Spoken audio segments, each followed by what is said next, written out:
guys! So, nagbalik na ako. So, yun.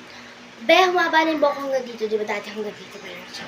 So, yun. Bago na nga guys yung cellphone na yan. Hindi na siya Huawei. Yung emoji na din. Nagpalit na siya. Hindi na yung dati na yung umiiyak be. Yung nakaganon be. Yung umiiyak nakaganon. Ngayon, ito na yung umiiyak. So, kung gusto niyo guys mag-face reveal si Kurt Daryl Ambalad.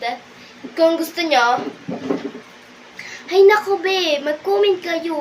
Pero kung hindi naman kayo magko-comment at wala magko-comment, so kung gusto niya na mag-face reveal, pwede siya mag-face reveal. So, pwede siya mag-face reveal ka nun. Kasi nahihiya siya, be. Be, dati hanggang dito pa lang ko ngayon excited na ako panoorin yung video ko dati, be. So, yun lang guys, bye-bye na, be. Kurt Daryl Ambalad.